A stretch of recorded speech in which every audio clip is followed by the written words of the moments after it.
It's very emotional for me because people want to do something like how I do it, or they'll say they want to play like me, but they're missing the feeling of self-acceptance. And that's the biggest thing you need in order if you want to play like any of your heroes.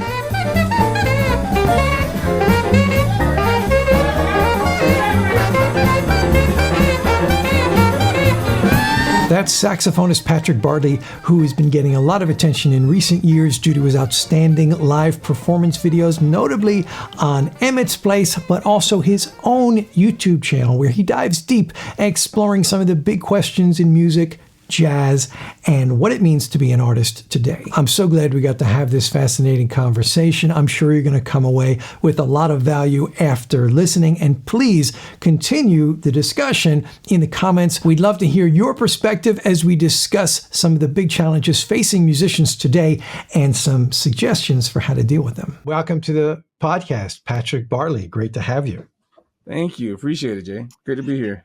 So I wanted to start off with kind of like getting your background story, because a lot of people know about you and know you're playing because of some great videos that have been out, gotten a lot of attention on the internet. But I don't know so much about your story and coming up and why you live in Japan now, all that. So maybe you could give us a little background. Sure. Yeah. So, my full name, my government name is Patrick Bartley Jr. Alexander is my middle name. I'm named after my father. And like my father, my father is Jamaican and my mother is from South Florida. And I was born in South Florida. So I'm half Jamaican, half American. And being raised in South Florida, I was kind of exposed to a whole bunch of different things, especially being, again, like half Jamaican.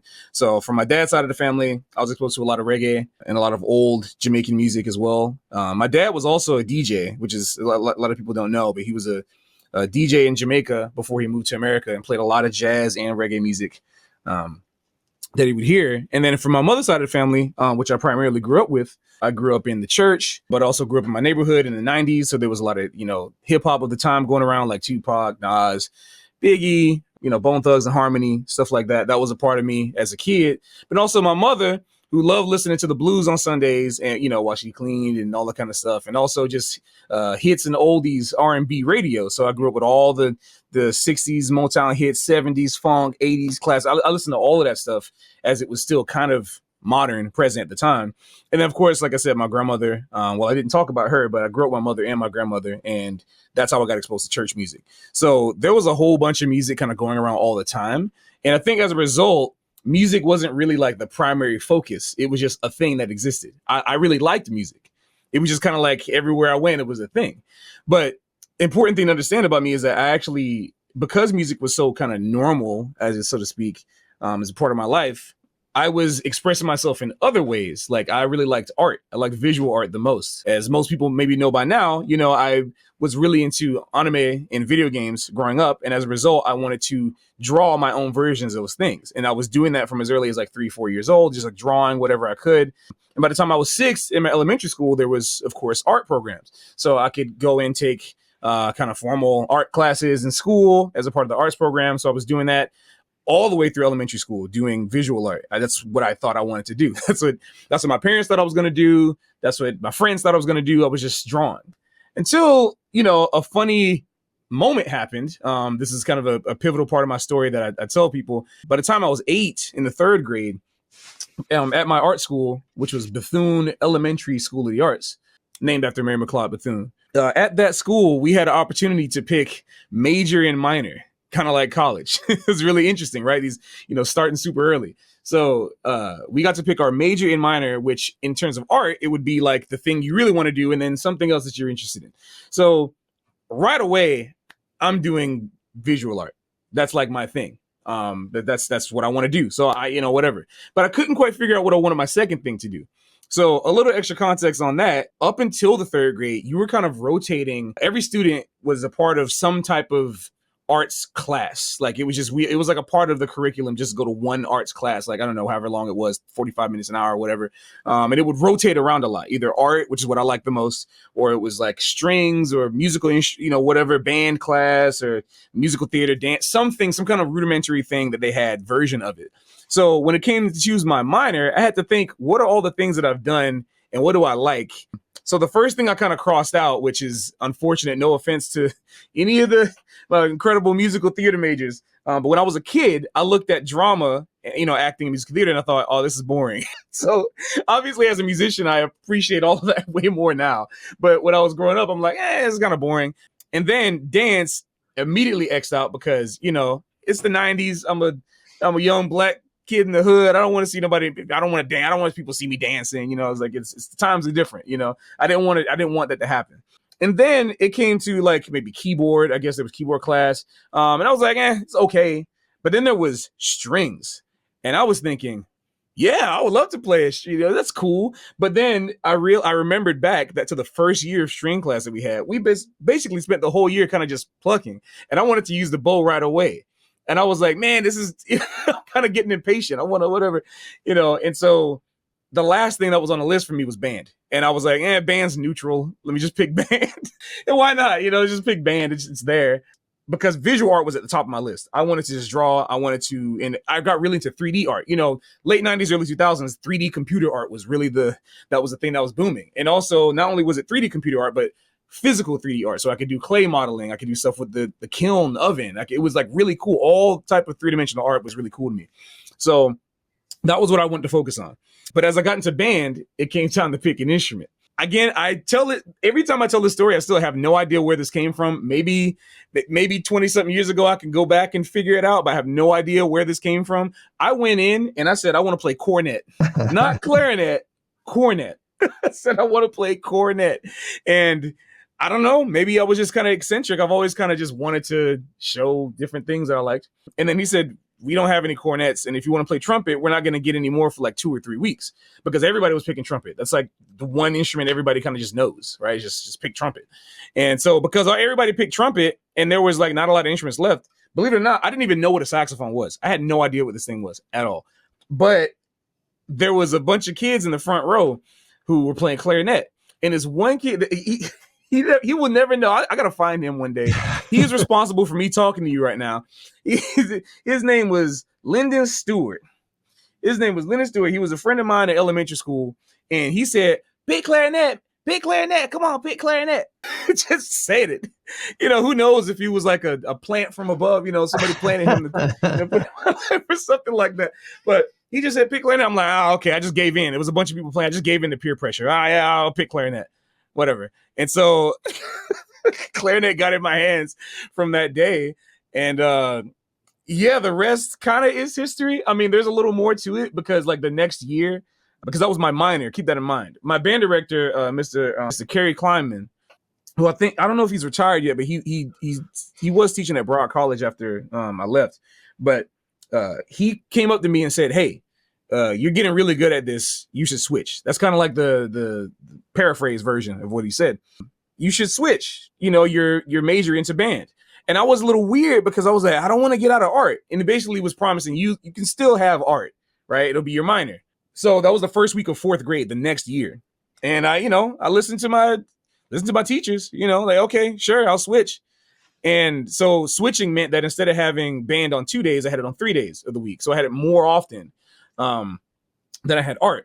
And that was really cool because he was teaching us a whole bunch of different things that he couldn't teach the kids in the minor class. Yeah, I thought that's basically the story of how I got started from the very beginning. Because in order to get into middle school, in order to get into middle school, I had to audition for the arts program there, which was led by Melton Mustafa Jr. And his father was a great trumpet player, Melton Mustafa Sr., who played with Jocko and the big band. He played with the Basie Band, Ellington Band, all this, many different people, Charles Tolliver. And all. But I didn't know that back then because his son was just an incredible educator and said, if you want to be in the jazz band, you got to play saxophone. So I was playing clarinet. And again, I never touched the saxophone. So he put me from clarinet to baritone sax because there was no baritone sax players. How old were you at this time? That was 11. So going into middle school. And that's how the saxophone thing started. And I played Barry for 2 years, but at home, because again, like, you know, we were coming from more of a relatively lower class family with lower income, and so we couldn't afford to buy a saxophone, you know, so renting was always the best option. Our school offered a program to rent an instrument from the school for $20 a year, which is incredible, especially what it was able to do for the kids. And then we could take those instruments home and practice them. That's insane. But I wasn't taking that Barry home to practice all the time. I mean, I loved it so much and I wanted to, but it wasn't always feasible. And so they wanted me to have a saxophone of my own.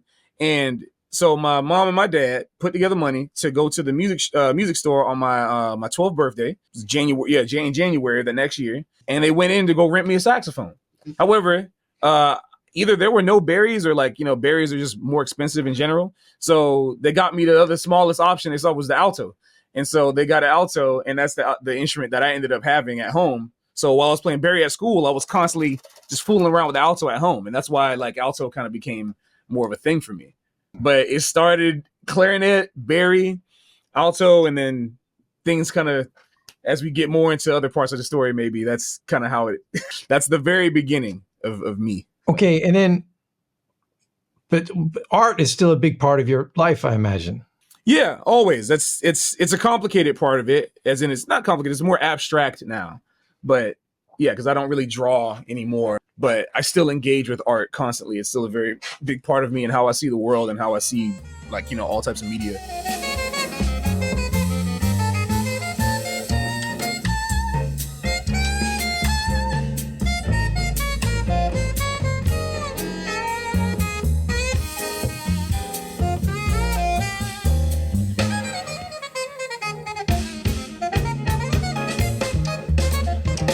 Okay, so then basically music just kind of took over, though, because it just kind of took over. It took over because I was apparently better at it than I was at art, which kind of hurt because the way I knew that, and this person that I'm about to mention, I actually reached out to him again like a couple years ago, and now we're still in contact on Instagram. It's super awesome that this happened because I had to tell him that. But by 5th grade, you know, because people who took art as their major, people who really wanted to do it. But there were obviously varying levels of skill level. And in all arts programs, there's always that one genius you can see, right? There's always one of them, you know, that, wow, this young, he's something. Like, we got to, you know, and it's the teacher's responsibility to kind of see that and bring that out, right? To make sure they continue to grow. And so there was this one kid named Nick Dianello. And he's, man, so we were both in the same grade. And by 5th grade, you know, I was doing some stuff and I thought I was okay. You know, I was getting good grades in the art class and stuff like that. But he would just come out like 10 years old, just like, I don't know, before class, like show everybody, pull something out of his bag. And it was just like this like kind of full comic strip or something like that he had made. It's just like full fleshed out, like cartoon looking characters and the perfect lines and schedule. It was just kind of like, it's hard to process as a kid what you're looking at, you know, but like he was kind of just like, yeah. And I think for me, that was a big, definitely kind of reality check for me at the time without knowing it, that like, yeah, there's some people that are just better, you know, or like not just better, but, you know, some things are natural and you kind of got to go with what's natural, right? You know, there's certain things you can force and some things you can't. And I think that was kind of for me a way for me to be like, you know what? Yeah, I can draw because I like to draw, but I don't have to be the best at it. And I think that was like really, I don't know. It's like not that we're talking about this because you brought up like how like art stayed with me. It's kind of how this might go into another later question, later topic or something. But you know, part of my progress throughout all of my artistic journey was never caring about being good, and that was like something I tell my students a lot all the time as well, or like just people in general who want to ask me questions. Like I never cared about being good. I cared about bringing out what was in my head. And that's what art was for me. It was you know, if I look at a picture of something over here, you know, and I have a piece of paper in front of me and I'm going to draw what that thing is over there, like as close as I can. Right. And I'm just looking at like, if I don't know, like the air, this is remote control for the air conditioner. If I'm looking at this and there's a piece of paper in front of me, I'm looking at this and drawing it, you know, I'm just drawing that. So for me, when it came into music, it was the same exact process. It was just, you know, I'm not concerned about playing. I don't need to do any I'm not trying to functionally put anything into any place. You know, for me, it was like, I heard Charlie Parker. I'm like, oh, that sounds really cool. I want to have my own Charlie Parker right here in front of me. So I, you know, kind of imitate, you know, whatever I'm hearing. And it just simplifies my life. I didn't care if I was better than this, whatever kind of person. It was just, what's the fastest way I can, not fastest, but clearest way I can get this thing that I'm listening to. Like if I listen to, you know, Louis Armstrong, whatever, whoever, you know, and again, that's a conversation for another time, but I just thought that was important because it's really important for me as an artist, why that part of it is what stuck with me through into music. And something I saw in Nick that made me go like, yeah, we're doing the same thing. The difference is that's his medium. His medium is the pen. He can really do, or not the pen, but the brush, whatever, if you want to use metaphors for language. Like his medium is the brush. That's his joint. And my band director at the time saw that maybe my medium was the horn. You know, like he saw that in me. And I'm eternally grateful for him for doing that because it definitely made my life a lot simpler in terms of the opportunities that I would get. Because even though I loved art, I was doing the same thing. It was some nebulous thing in my head, but it took longer for that to come out with the brush than it would be with the horn. The horn, for some reason, anything that I heard, you know, just I could push it out. And so I was like, okay, this is what I'm doing then. Even though art was really a thing that I didn't want to give up, you know? So I just found a way to express that part of my brain through a new thing that apparently I was better at. And I think that's extremely, I think that's extremely important to actually to look into because your friend Nick, you know, you're wanting to do art. You're looking at your friend Nick and he's so much better. Now, a lot of people are going to see that and maybe get discouraged and say, I'm not good at that. But what you're saying is you had the same approach with art and music where you weren't concerned about being good. You were more concerned about the process and the internal process of like, I want to do that. How do I get there in the most straight line? Rather than the process that most people do, which holds them back, which is so-and-so is better than me. How do I get as good as that? Or how do I level up comparing myself to other people? You know, so I think that's really important to hear more on that. So, I mean, sorry, man. This is just like it's, you know, getting to talk to somebody, especially like you, who has all this experience and doing this on your platform and talking to so many people. It's like an emotional thing for me, like finally getting to say how I feel to you about this and, you know, and potentially to other people that might see this, because this is a very, very emotional thing for me. It's something that like I want to see change and I don't know how to change it. And it's something that I'm going to be figuring out for the rest of my life. Like I get a lot of people in my Discord, a lot of people on Instagram that DM me or Twitter, whoever, you know, a lot of people. And I see a lot of struggling with, especially the younger folks who like have to deal with social media and constant validation, right? That's something I didn't have to deal with growing. Even though I'm young, I'm 30, I didn't have to deal with that. By the time I was 18 and in college, social media on phones still wasn't a thing. I was going through college not having to deal with any of that. The only thing we had was like Facebook, you know? And so it was just, and that was just a place to share whatever. I had MySpace, Facebook. No one was exhibitioning. No one was like, you know, being an exhibitionist for, you know, how many scales they can play or whatever and trying to compete with the most views. Like there was none of that. But now people see that and they feel like if I'm not doing that, I'm not worth it. What I'm doing isn't worth it. Like everything has to be worth it for people nowadays. And it's very emotional for me because people want to do something like how I do it, or they'll say they want to play like me or play on a certain level, but they're missing they're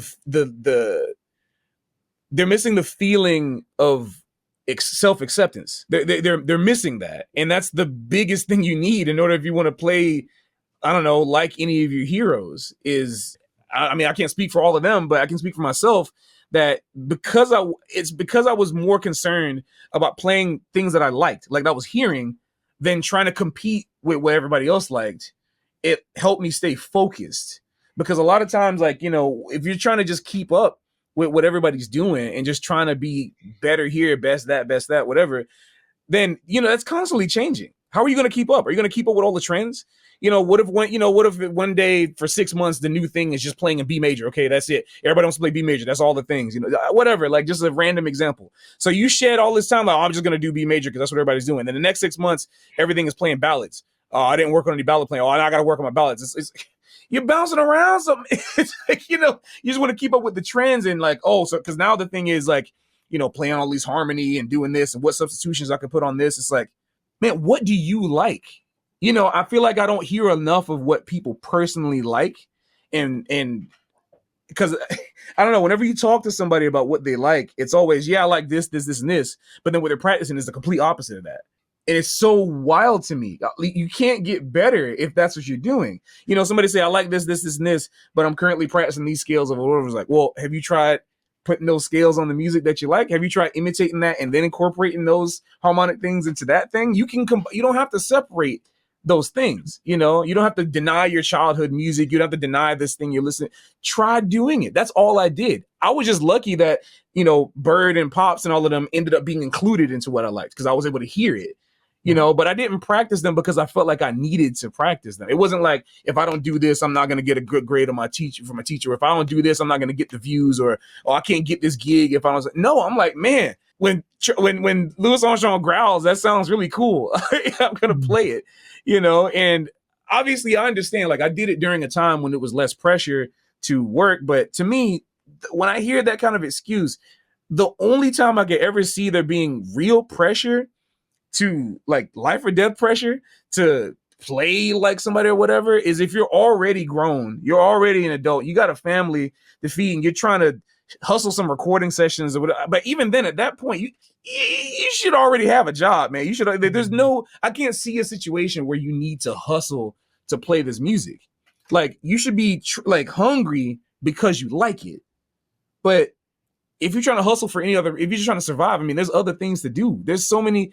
I'm seeing that myself. I live in Japan right now, and I'm doing other things besides gigging to try to make money. Like I'm seeing, like I'm starting to teach again, which is great. I love teaching now. It's amazing. I have my own studio out here in Japan. I have a translator helping me, but if that falls through and whatever, all right, well, you got to go get a job, work somewhere, like everybody got to work. But music shouldn't be that, because the reality is that it's not that anymore. Like we're not doing the classic, like, who out there is waking up at 7 a.m. to go do this, teach a whatever, like teach a elementary school, 8 to 11, whatever. Then you got private lessons. You got a rehearsal at the AFM, from like 12 to 3. Okay. And then you got a little break to get some lunch. Then you got supper gig from 6 to 9. Then you got to run down the train and catch the, 11 o'clock late set. And you got to go over. That was the 1940s. Those gigs, not even in New York anymore does that exist. No one's doing that. It's like you're either touring like crazy because you're a famous musician who has a great, management, and you're doing whatever, or you're playing in little gigs around town, restaurant gigs, you're playing late nights, you're teaching big band hits and stuff like that on individual days. Very, very few people are doing that kind of bang, bang, bang, bang. So if that kind of thing doesn't really exist anymore, why are you in such a hurry? Play the music. It's fun. Like, I think people will like you more and want to hire you more if you can show that you have a genuine love for the music anyway. I don't hire cats to play with me that just sound like they're just, going through the motions. I will not play with somebody who got all the functions down. I don't care. Like, I want to feel your passion for the music. When I hear every note, articulation, everything, I want to hear, because I can hear when you listen to that recording to the ground, that articulation is in your hit. I can hear it. I can feel it. And that's what I want, because that's what I think makes the music special. And that's what I think makes performance special.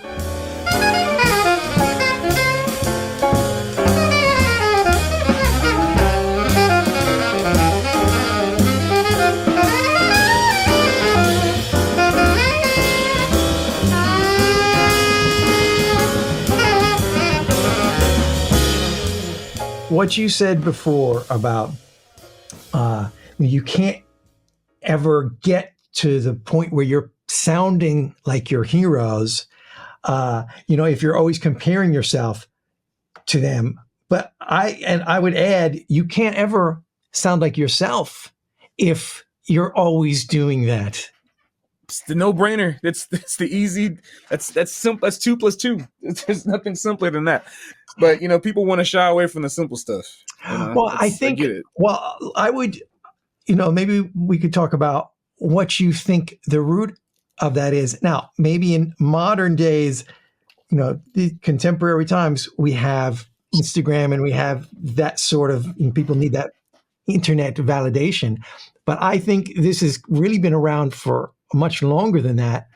I would say it's a lot of, there's roots in school, in education programs. What do you think about that?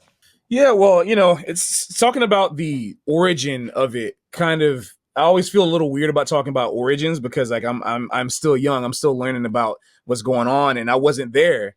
So all I can do is really kind of study trends, right? So that's kind of how that's the perspective I'll talk from, because like I don't want to come across as like knowing like like I know everything, because I don't. But what I think, the only thing I can really talk about is times are much different now than they were before. That is one thing I can at least say. Like I just said, there's like less work in the traditional sense. Most of the work is now transitioning digitally, or like more like kind of grand scale. Like instead of there just being music for a function, there's like music as a spectacle. That's one thing that's a lot different. I would say like 100 years ago, music was a lot more functional, as in it was like a necessity for people. Like music is definitely a necessity still, but in a different way. Music is kind of like a separate part of people's lives, as opposed to like this thing that they want to have in the functional music has changed. Like, like the examples of functional music I would say is like, in the grocery store, music being like on the loudspeaker or something, or in a salon or elevator. Like these are functional examples of music. However, there was a lot more types of functional music before technology allowed for like the less of a need for musicians, for live musicians, right? And so, as a result, there was a lot more of a demand and a lot more of a reason to be good. There was a lot more of a reason to have a certain set of general skills. There's a lot more of a reason to, do what other people did. You had to. It was kind of like if you wanted to survive, you kind of needed to compare yourself to other people. It's really interesting. That's kind of what, like, again, from inferring on that.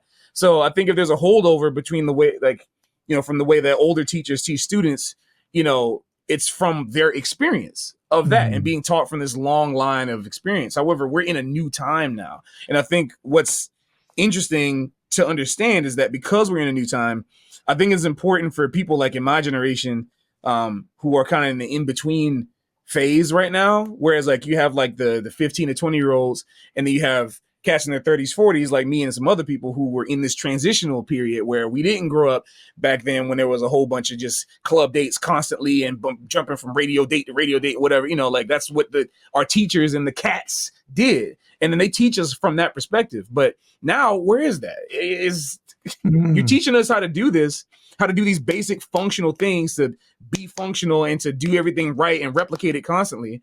But now that those gigs are few and far between now, and so it's really interesting. It's like right now, what I'm curious about more is about how the future of music functionally, because, there's a lot of, there's really not a need for live musicians anymore. So if there's really not a need, it has to be kind of go 180 or almost 360 full circle back to when it was desired to have live instruments. Because you could say maybe like 20 years ago, people were toying around with the idea of like, yeah, we don't need live, whatever. And, cool. But now it's trendy. When you see a saxophone in like Western media or something, it's cool. So now it's like, oh, are we going to get back to desired music? And is desired music going to be functional? Because now we have to think about that. And that's one thing that I'm kind of been thinking about a lot in the past few days, especially because how different the culture is in Japan when it comes to treating music as a function. Something that I never thought about. It's given me a lot of perspectives that maybe I'll talk about in more detail, like in a video or something. But yeah, it's been teaching me a lot about this thing I'm thinking about, which is, music as a function, like a background gig or like music at a wedding or music, whatever, a lot of it is when you get to the upper echelon, there's no middle class musician working job. It's either like, I'm going to quote you for this wedding or this club or whatever, like, we got a wedding band or this kind of thing and top 40 band. And it's always like, oh yeah, it's a couple of $1,000s, whatever, such and such. So you gotta, that's where the money is. You're going to get that. And then there's like I'm going to play this $70 brunch at whatever, and like this bar, whatever. Where is the surplus of middle class working gigs that were everything 60, 70 years ago? It is because that void, to me, that sector of musicians has been taken over by DJs. That's what's happening. I'm not one of those cats that's like, oh man, down with DJs or whatever. No, because I understand the art of doing that too. My point is not to talk about the merit, of that. job. I'm just saying that field of music work that, people like my teachers, late Joe Temperley, like he told me about that stuff all the time, or like stuff that even Dave Liebman would do. All these people that the greatest musicians of all time, they did those gigs constantly. Those are the middle class gigs of jazz musicians that don't really exist anymore. And if they do, it's like in very small capacities. It might be that one weekly gig you got. And again, what's the position of that? And if that type of middle class jazz working job doesn't exist anymore, why are we constantly only focusing on those types of skills instead of the individual expression, of how to just be great because it's great to be great? You know what I'm saying? As opposed to just teaching this chord is over this and blah, blah, blah, and you got to do this and whatever, because that's not how I learned, but I can still do those other gigs if you want me to. Sure. And it has nothing to do with my perfect pitch. I know a bunch of people that learn the way that I did too, that don't have perfect pitch, who could also do the same thing. For example, like Russell Hall, like I don't think he got perfect pitch. I don't think, he has incredible ears. He has some of the best ears out there, but he has a great imagination. That's what we got to train. We're not training imagination. We're just training function, but we're the functional gigs. So when you say that's not how you learned though, how did you learn? Like, talk about that. What was the sources of information? I would, from what you told me earlier, growing up with music all around you, and you even said it, you said music wasn't even a thing. It was just there. And there's cultures where there's no word for musician because everyone's a musician. There's no word for dancer because everyone is a dancer. That's just what everyone does. And I've been in places like that where when there's any sort of social event, everyone participates in the music. There's not musicians here and spectators or listeners here. Everybody gets some kind of percussion instrument. Everybody playing it. Everybody singing the words. Everybody, that's. And if you go to the Black church, everyone is participating in the music. Everybody, that's just, the roots are there.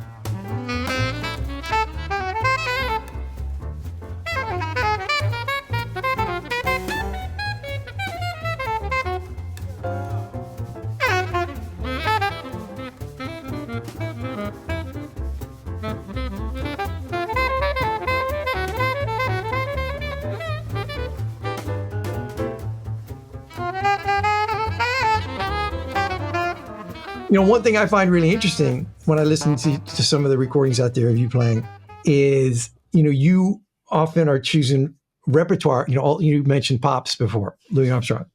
Yes. So like that's an influence for you. And you have some of those repertoire, like you did your After You Gone.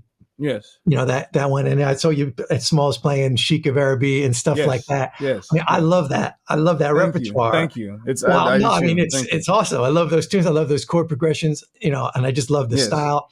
And so you have that in there, and that obviously impacted you because you're choosing now to play, those sort of tunes as well as lots of other things, Maybe talk about that. Talk about how you got into that stuff. Sure. Yeah. So I guess I'd like to preface what I'm about to say with a kind of a addendum to what I just said about I didn't have any functional training, whatever. I'm not saying I don't have any functional training. It's just that the reason why I was able to kind of cut the fat off of everything that I learned is, a lot of people start off with all the tools and then they have to find places to put them in. But I was opposite, I had all the music that I liked. And if I wanted to play something, okay, these are the tools I need to play this thing, So I just inserted the tools because I already had the end product. It's like trying to write a paper but without knowing what you're talking about. It's like instead of having an end goal of a teacher gives you a prompt explain, convince, write a persuasive essay about why apples are better than oranges. If you don't have it, if you don't even like apples or if you don't actually like apples, you don't care, you don't even have an end goal as to you can't even think of any reasons why you like apples. That means but you learned all the tools and how to write the style, MLA format and this and that, double space, all that. You have all the techniques, but you have no idea what you're writing about. How are you going to write anything? I want to talk about this specifically because, I used to not get in trouble in school, but I would oftentimes, get a mark sometimes for not having planning on my papers. In high school, one of the reasons I had such a hard time in certain classes in high school is because I had the idea, I already had what I want to do in my head. but sometimes I'd be graded on like the planning. Sometimes you would like get like not necessarily grade, but you would get a score or something on it, as like extra. And I would never make any planning. There was a time that I almost failed at paper because I spent like maybe 20 minutes looking at this blank sheet of paper, having to plan something. I didn't know how to do it. Like I didn't care about the technique about how I went about something. I just knew that like if I imagined it, I could write it. That was like my vibe. And recently I've talked to some people who also feel this way, and I feel very grateful about that because I always have the idea in my head, like, this is where I'm going. Even if I don't know exactly what might be in the middle, I know what the end goal is. And in my mind, I'm going to figure out how to get to the end goal. I have the end goal already planned out. Like, not planned out, but the end goal already figured out. Like I know what I want to say. I need to just figure out how to say it. That's it. So planning doesn't really help me because like, I can't stop with the individual like points of doing this. Like, do I got to write it like this or whatever? I improvise as I write, and I also edit as I write because I know it. Like, I have the idea already, so I'll just start writing, and I'm like, I messed up that. Okay, next, I don't have to write a bunch of stuff and then go back and edit it. Like my process is very fast on how I edit. Like I will be writing. When I'm writing scripts for YouTube, it's the same thing. Like I'll be writing and then I'm like, because like I know the thing. But if you want to sit me down, whenever I have to plan, I've been telling myself, maybe I think I should streamline my process by learning how to plan more. And I'll be putting these bullet points down or whatever. I'm like, what the heck was I talking about?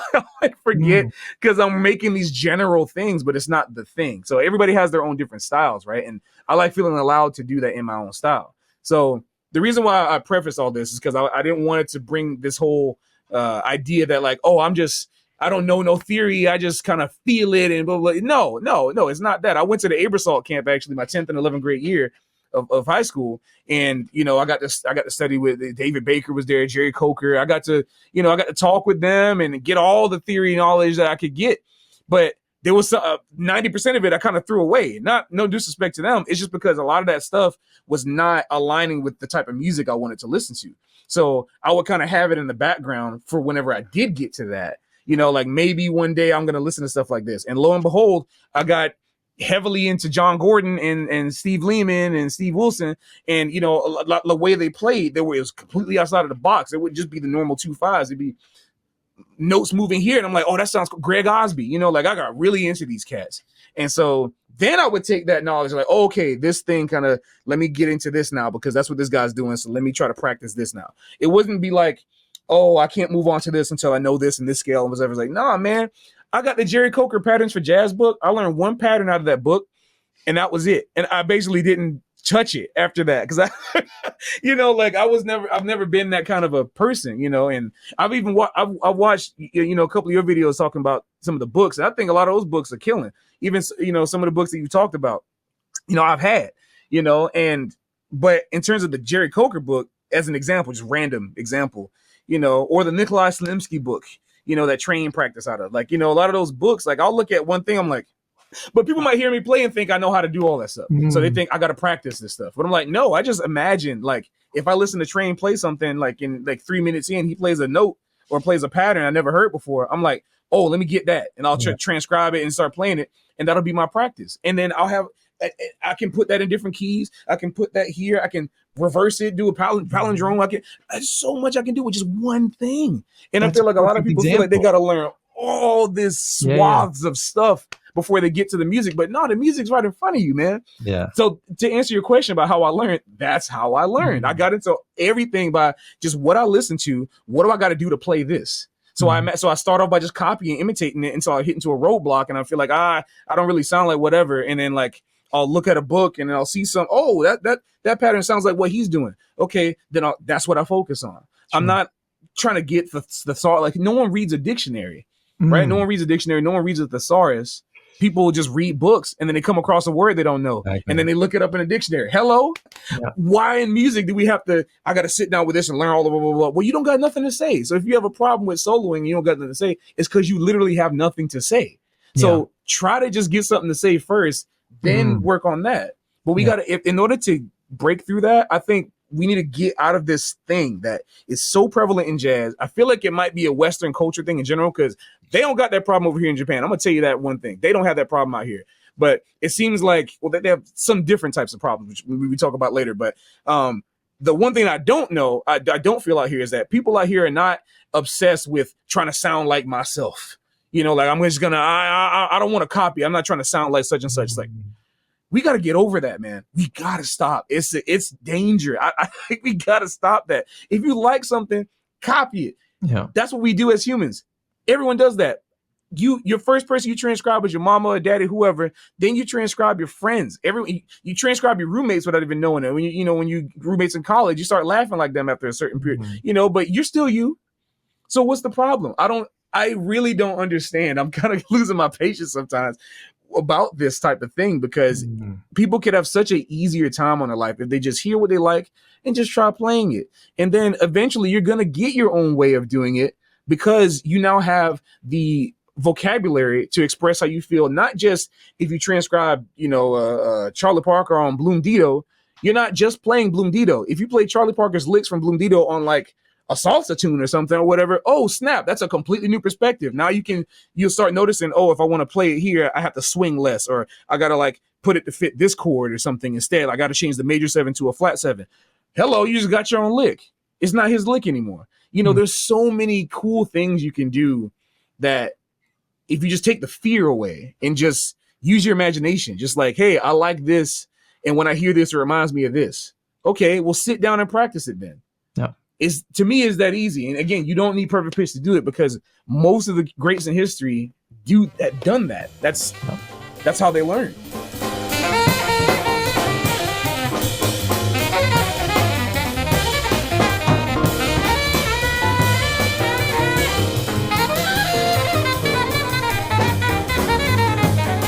And I've seen you've made a bunch of videos kind of talking about these different topics that people, if you don't follow Patrick on the different social media, you should, and check out some of those videos, because you make some really great points. I really enjoy. Thank you. That. And that's that's one. Copying is how you learn anything, language, whatever. You got to copy, and later, all the stuff you copied, you're the one choosing. You're the one editing. Yes. It's not just because you transcribed their Charlie Parker solo that you're going to play every lick. You might only play one. Yeah. You might play none.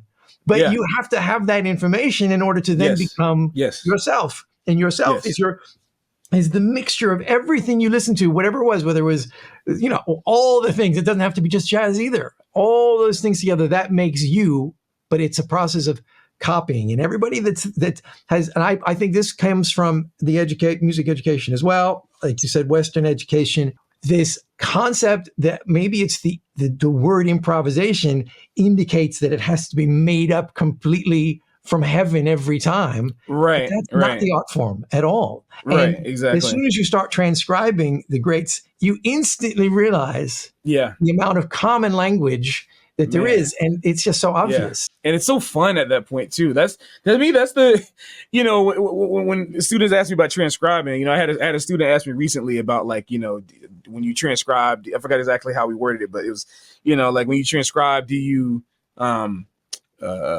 focus on like all the notes or like all those different, or are you hearing patterns or stuff like that? And I'm like, well, after a certain point, everything, meshes together. You start hearing, the more you transcribe, the more patterns you recognize, because like you just said. And to me, that's the fun part about it, because you'll start transcribing a bunch of Bird, and then like you want to go to Sonny and you want to go to Cannonball, whoever train.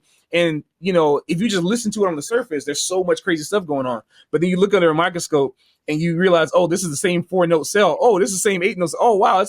It's almost like something to make you relax a little bit. You gotta go, it's not as crazy as I thought it was, And then the more you go, you say, oh, wait, this is the same information. But then the part he did in the second bar, oh, that's another way of looking at it I never thought about. Right. Because everybody could talk about chicken, but everybody's gonna have different spices. So, if everybody has this chicken, everybody wants to talk about chicken, but the only way you've been doing it is with tomato sauce. Then all of a sudden somebody else loves tomato sauce, and then this person takes tomato sauce and put some cumin in it or something. Like, oh wow, like it's the same joint, but it's like a little different. And like, it is your original thing, it's your twist on it. But it's the same common thing that everybody's eating, because everybody for the beginning of time has been eating chicken. But are you upset that you have to eat chicken? Do you want to go in the lab and engineer some, reverse the word and I don't know, do some kind of stuff because you just go, you gonna go, you get hungry, you're gonna go get some of that. But it's your expression of this foundational material, and that's to me the thing that's so important. It's how, because you can have the same 5 ingredients, you give 3 different chefs, you're going to get 3 different dishes. And it's that's actually why I like cooking. Yeah. That's actually why I like cooking. And like if you're not using any of that language when you're improvising, like if you're saying licks are bad or, using stuff that's already been played is bad, well, yeah, but you're not going to sound like, there's no tradition in your playing then. You're not going to sound really even recognizable. And that could be a good thing, but you better be really, really, on another level to be able to do that. For most mortal humans, you can't reinvent jazz. You can't reinvent it. There's a language that's already been established. Yep. Learn it. And then let's hear your recipe. Yeah, we got to remember to listen to music, man. I think we just, it's funny. Like, I'm going to make a video on this later. I'm thinking about, because there's a very real reason why this happened. But, you got to remember to listen to music. People, I feel like, get so caught up in the greatness. And again, this is probably because of education, right? But, you put these people on a pedestal so much, which, obviously geniuses deserve recognition. But, forgetting that they're humans who also just like listening to music is very dangerous, man, because then you can't see the forest for the trees. You got to remember that when you're making an album, you're putting something on for someone to listen to, not for someone to study. Like you're making something to listen to, and it's music. Like are you going to a restaurant, like when how many people go to a Michelin 3-star restaurant to study the food? Or are you going there to experience the greatness that this chef made? Oh yeah, it's like, yeah, this chef is an artist, I want to experience this. You're not going in there being like, yeah, the amount of garlic, I can't, unless you're a food critic, that's, those people do that. But the general people who are going into these establishments are going there to experience the food. So if you want to be the equivalent of a Michelin 3-star musician, whatever, you cannot forget that people are listening to the music. Imagine a Michelin 3-star chef forgetting that people are eating his food. With their food, can you imagine that? It's insane. It's gotta taste good. Exactly. And it's like, and that means something different to every person, of course. But generally, you're hitting the same receptors. So if you want to get super scientific about it, you got to realize that, certain things turn people on, certain things turn people off. And you got to figure that out for yourself if you want to be a musician that's accepted by people. If you don't want to be a musician that's accepted by people, you can do whatever you want. But just don't get upset when people don't like your music, or if you don't like it. Yeah. You just gotta, you gotta get out of this, like, music needs to be valid. I need to validate myself and validate this needs to be great in order for whatever. Because, people who listen to pop music, they don't know what music is. They don't really listen and say, okay, well, you're up here talking about all that kind of stuff, but you're still going to McDonald's. So, pick and choose your battles, man. Listen to the music. That's what I say. I play what I like because I play how I play because I play what I like. I don't play anything that, because as soon as I dip, sometimes like I'll be in a mood or in a rut. Like sometimes like if I'm improvising or playing a solo or whatever on a tune, and I will immediately detect those few moments, which happen more often than you would think. Those moments where, I feel like I'm too heady. I can feel like I'm too in my head, or like I can feel like, like something, I lost the groove, like not like groove literal, but like I lost the flow. You know what I'm saying? I lost it. Like I can feel like I was playing what I was hearing, and now I'm not playing what I'm hearing anymore because I got to get from point A to point B, from on the bridge, and I'll just be like, it's like a distaste, but I move on, because I got to keep playing. But I try to limit that as much as possible, because when that comes into play, that's the ego coming out. That ain't the music. When I have a moment, I know that because I'm just trying to fit, I'm trying to work, I'm trying to make something work in there, as opposed to like going with the gut feeling and just trusting what that is. Because sometimes the wrong note is the right note. You know what I'm saying? Sometimes just like that thing you pushing out, like just do it. Like it's there. Whenever I'm just like, I got to play complicated here in this bar. Like I'm playing, I was feeling good. I heard something, but then I'm not too complicated. Like I can feel it, I can feel that I went too far off the deep end. you know, just because I'm trying to, I don't know, I'm trying to prove something to somebody or maybe even to myself, you know, and I can feel it. So my best solos are moments when, like, you know, if something complicated does come out, it's because that was the vibe, right? But if it's not the vibe and it's just out of character, you know, I want to leave it at home because that's not the music coming out. That's like my brain and my, like, that's my desire to prove something coming.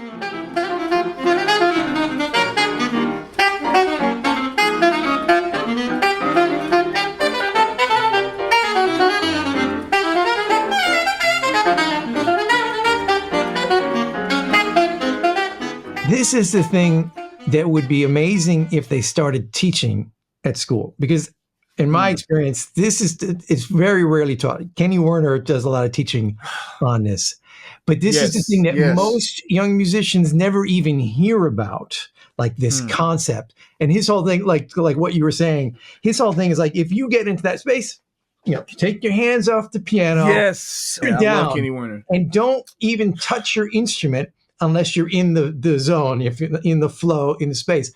Like, train yourself, because it's so easy. You get into that because you're trying to impress somebody or you're trying to be flashy or whatever, and you just get out of that thing, just like what you said. But so many musicians don't. In fact, so many musicians are training to always be in the, you know, in their head rather than in the flow. Yeah, on purpose. I went through that. Too. Luckily, I went through it early enough to stop it.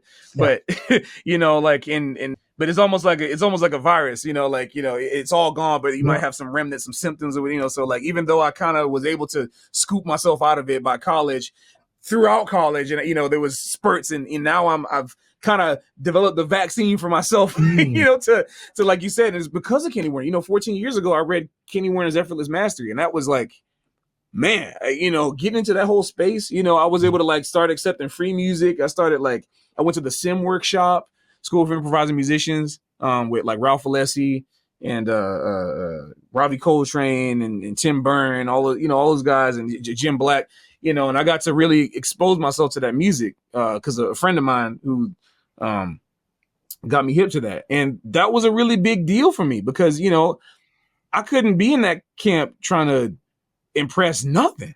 You know, I had like, you know, like the music, it's the most selfless way of playing is if you can play free music with a bunch of really open, accepting people, you know, like it's deep. And I went from all over deep ends of the spectrum. You know what I'm saying? Like, I played the most, what people call of, you know, the old trad stuff. And I played, you know, Effortless Mastery, free, you know, clean feed, ESP disc, you know, like I play all the free double ACM, like, you know, I've played the whole spectrum of what is out and in. And, you know, from all of it, you know, that was just the biggest lesson I learned, is that no matter what I'm playing, I got to let the music come out. And it's something that I always got to think about. And like, I'll never have any discrimination for anything as long as I let the music come out, you know. But I think a lot of people have values that get in the way of their own music that they even value coming out, because they're not opening themselves up to the potential that something else from outside of their values can add to what they're trying to do. And I think that's a big thing that ends up hurting a lot of people. Like, people say, I can't listen to this or whatever, you know, I only like this or whatever. It's like, man, the thing you're looking for might be in that other genre. Like, you just don't know it. Like that little missing piece, you know, that like is there, you know, just you never know. Like, before, you know, like, and everybody knows it's about me, but like before the interview, you know, I imagine that everybody, you know, before they probably think, oh, I'm listening to like, you know, Louis Armstrong and Charles was like, man, my speakers, like, I was blasting some Perfume, this J-pop group. Like, there's a new single that came out recently.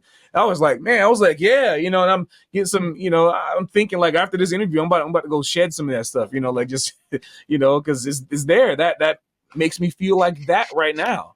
I don't got to, just because I want to be good on saxophone doesn't mean I have to constantly be practicing Cannonball. Like, just because that's what you want and that fits your story, that fits your narrative of me. Yeah. Like, you know, not you. I'm just saying, like, the people that say this kind of stuff. You know, like, you know, just because that's the thing that makes you feel valid.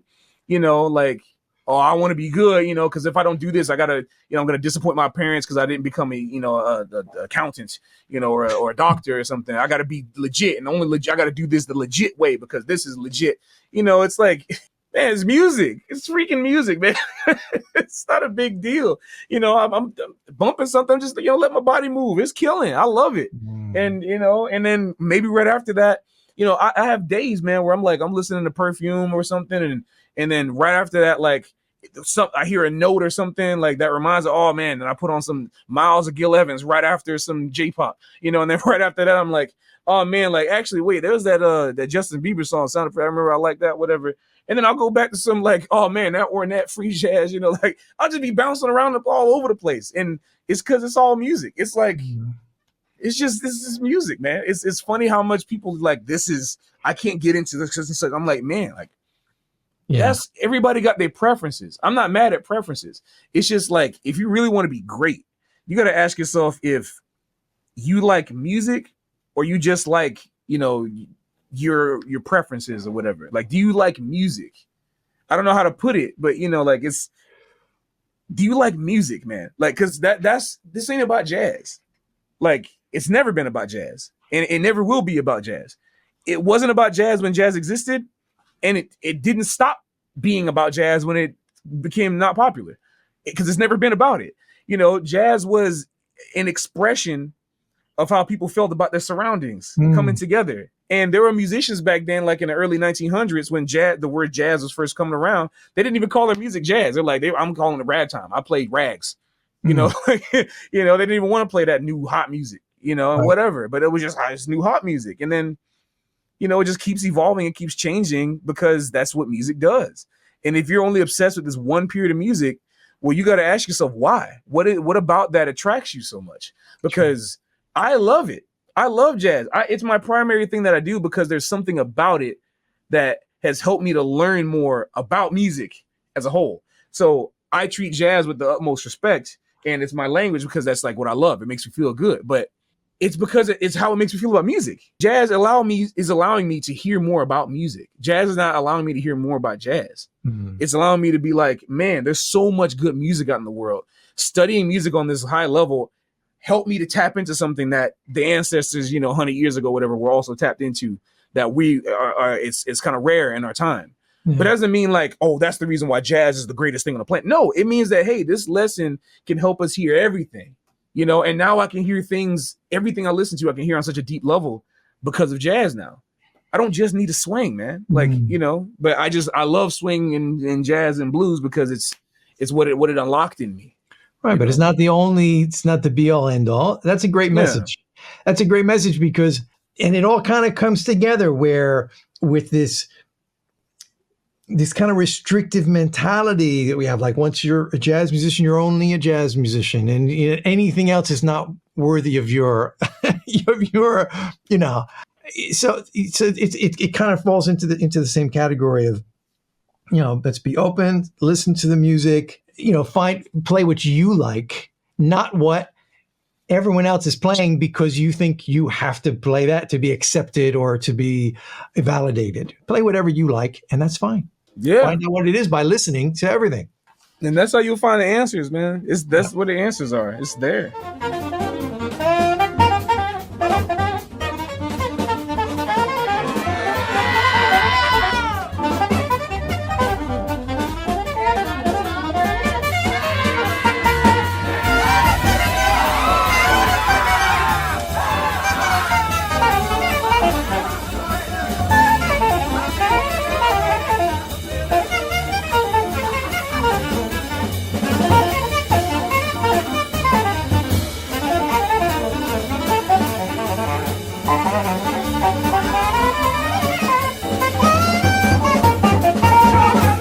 Before we wrap up, if you can tell us, sure. I know you have some like projects going on, some other things. Maybe you want to.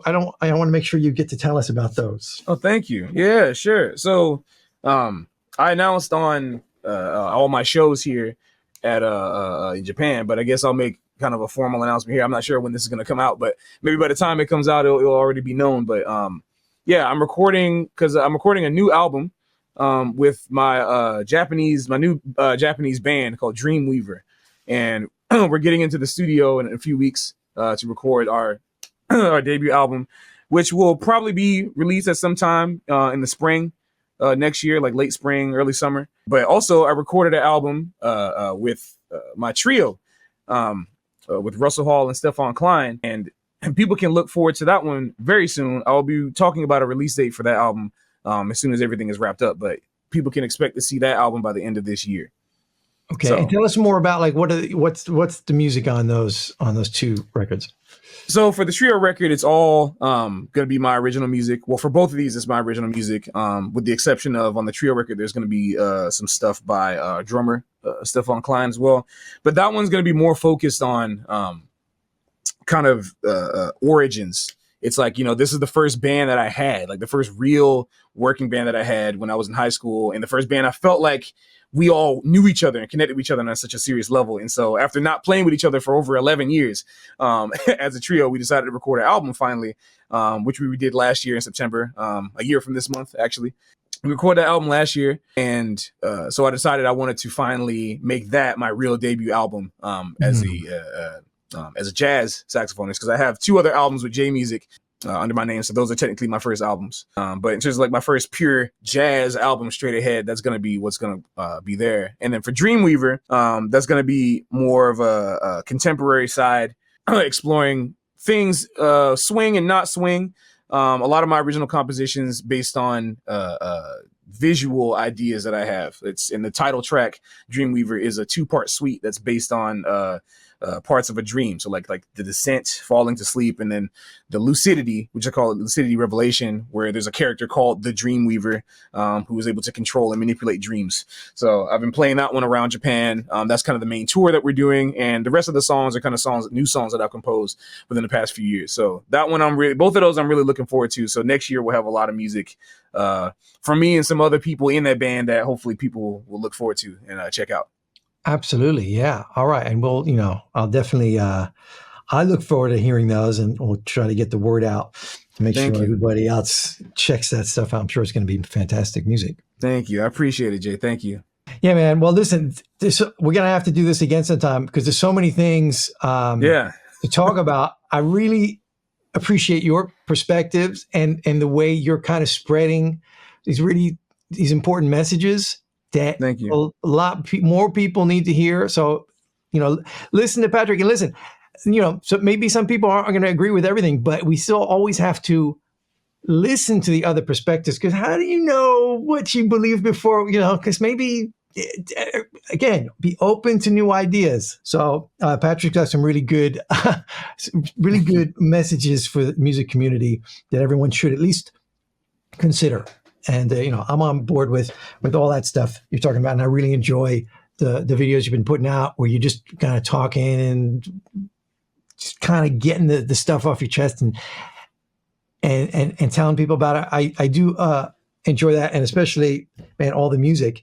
Anybody, if you haven't already heard like some of the many, many great recordings of like your live performances on YouTube, like go listen to them. If you already heard them, go listen again. Some great stuff, man. Thank you. I appreciate it, Jay. It means a lot. Thanks for having me.